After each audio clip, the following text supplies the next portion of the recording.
অম্বুবাচী মেলা কিয় উদযাপন কৰা হয়? অম্বুবাচী মেলাৰ ইতিহাস কি?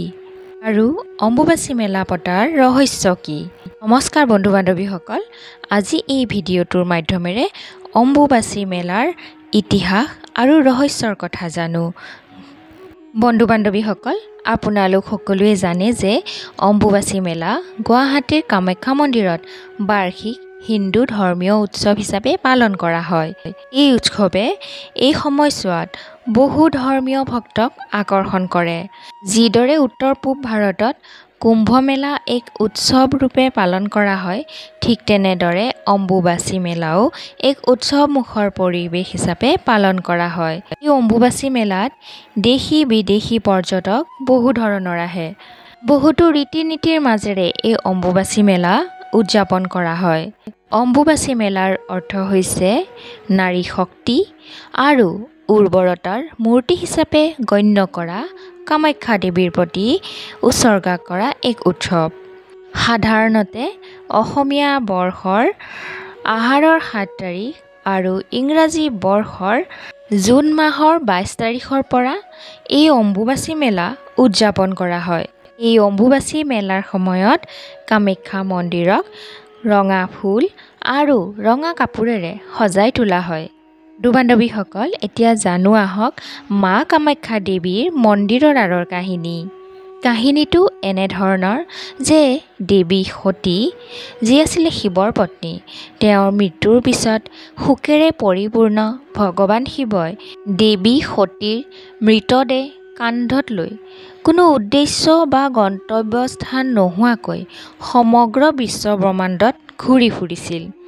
বিশ্ব ব্ৰহ্মাণ্ডলৈ স্বাভাৱিকতা ঘূৰাই আনিবলৈ ভগৱান বিষ্ণুৱে তেওঁৰ সুদৰ্শন চক্ৰৰ সহায়ত সতীৰ মৃতদেহৰ ৫১টা অংশ তৈয়াৰ কৰিছিল। সতীৰ শৰীৰৰ অংগ সৰি পৰা ঠাইবোৰ সকলোবোৰ পবিত্ৰ, ধৰ্মীয় আৰু তেওঁৰ পূজাৰ স্থানলৈ ৰূপান্তৰিত কৰা হৈছিল। বিশ্বাস কৰা হয় যে শৰীৰৰ ৫১টা অংগৰ ভিতৰত এটা অংগ অৰ্থাৎ নাৰীৰ যৌন অংগ বা যোনিভাগ কামৰূপৰ নীলাচল পাহাৰৰ ওপৰত পৰিছিল আৰু পিছলৈ কামাখ্যা মন্দিৰ বিকশিত হৈছিল।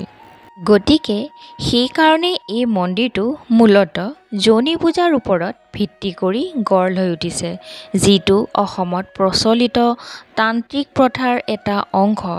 যুগ যুগ ধৰি চলি আহিছে এই পৰম্পৰা। বন্ধু বান্ধৱীসকল, এতিয়া জানো আহক অম্বুবাচী মেলাৰ কিয় উদযাপন কৰা হয় তাৰ বিষয়ে কিছু কথা। বিশ্বাস কৰা হয় যে এই সময়ত কামাখ্যা দেৱীৰ বাৰ্ষিক ঋতুচক্ৰ সম্পন্ন হয়, যি যোনি পূজাৰ প্ৰতীকীয়তাৰ প্ৰকাশ বা ভক্তসকলে বিশ্বাস কৰে। আন যিকোনো মহিলাৰ দৰেই মা কামাখ্যাৰ ঋতুচক্ৰও আছে।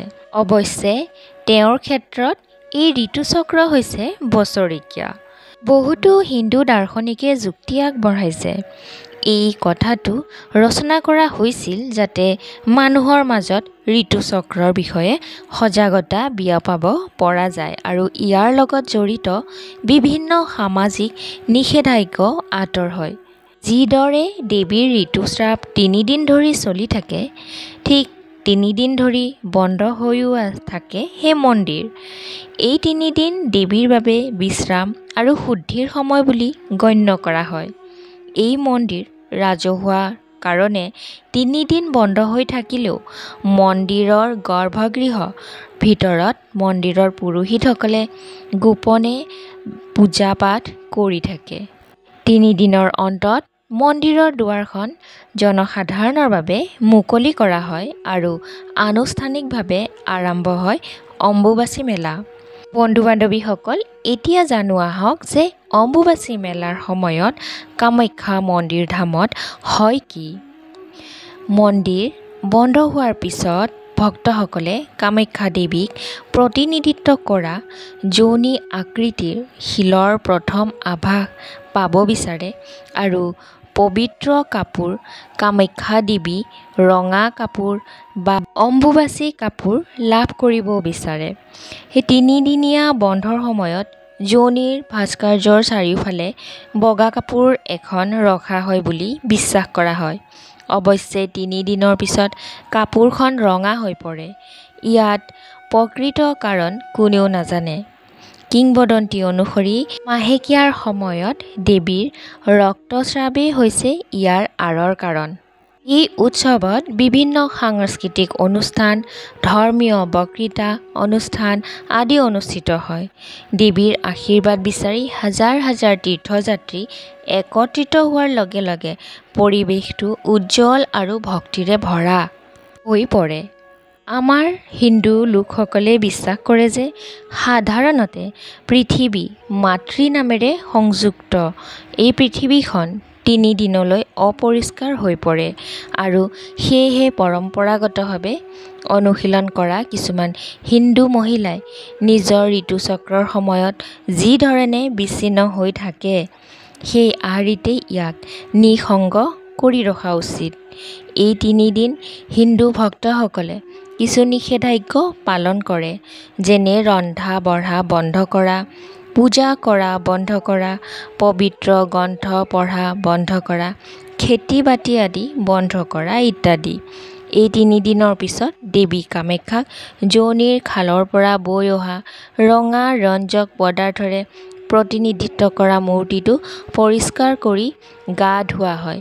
লগতে অন্যান্য অনুষ্ঠানসমূহো যিবোৰ দেৱীয়ে বিশুদ্ধতা লাভ কৰাটো নিশ্চিত কৰিবলৈ কৰা হয়। বন্ধু-বান্ধৱীসকল, আমি অম্বুবাচী মেলালৈ যাবলৈ কিয় লাগে জানো আহক। বিশ্বাস কৰা হয় যে এই সময়ছোৱাত দেৱীৰ শক্তি তুংগত থাকে আৰু এই সময়ত বিচৰা আশীৰ্বাদ অতিশয় শুভ। অম্বুবাচী মেলাৰ সময়ত দেশী বিদেশী তীৰ্থযাত্ৰীসকলৰ ভক্তিয়ে বৰষুণ আৰু উৰ্বৰতা পৃথিৱীলৈ ঘূৰাই আনে বুলি বিশ্বাস কৰা হয়।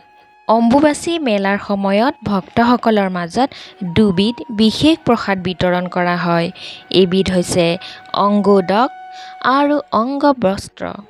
অংগোদক হৈছে মা কামাখ্যা দেৱীৰ ৰঙা ৰঙৰ পবিত্ৰ পানী, যি ৩ দিনীয়া ঋতুস্ৰাৱৰ সময়ত নিৰ্গত হোৱা বুলি বিশ্বাস কৰা হয়। এই পবিত্ৰ পানী আৰু সেন্দুৰৰ মিশ্ৰণ। এই অংগবস্ত্ৰ হৈছে ৰঙা কাপোৰ বা অম্বুবাচীৰ বস্ত্ৰ।